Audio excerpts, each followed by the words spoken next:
morning YouTube. I just wanted to make this video whilst the details of what happened is still fresh in my mind, as it's been happening over the last couple of days, but it came to an end yesterday.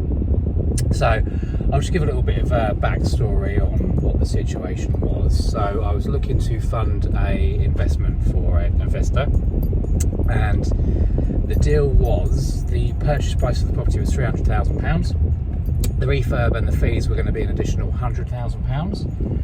The investor had £100,000 cash and wanted to fund the £300,000 purchase price with 100% bridging finance. So the way that works, normal bridging lenders will only lend up to 75% loan to value on the purchase property, but there are products that offer cross collateral charges. So what you can do is you can secure 75% of the loan against the house that you're purchasing and the additional 25% against another asset. So in this case it was going to be 75% against the purchase property and another 25% against the investor's own residential address. So as it's quite a niche product, I thought I would reach out to my contacts on LinkedIn to see if I can get some advice and find someone who could help. So I did, and in due course I was contacted by a guy that claimed to be an American asset-based lender.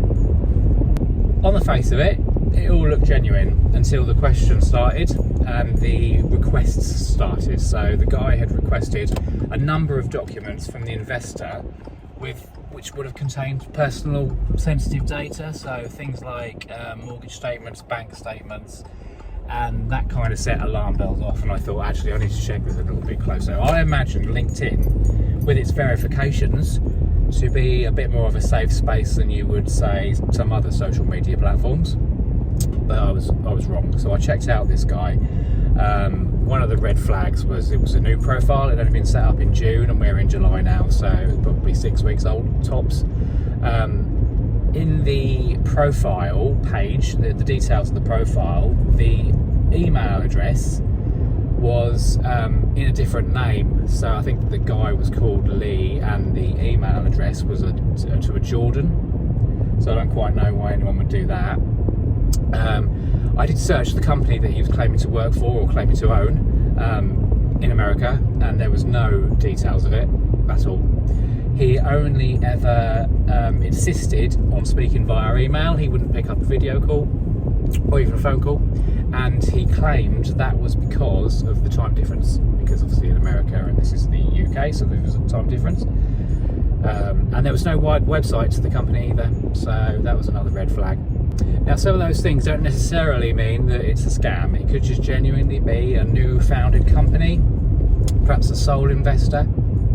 Doesn't necessarily mean they're a scammer.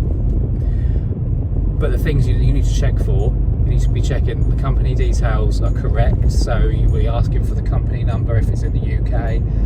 You would ask to see the company website.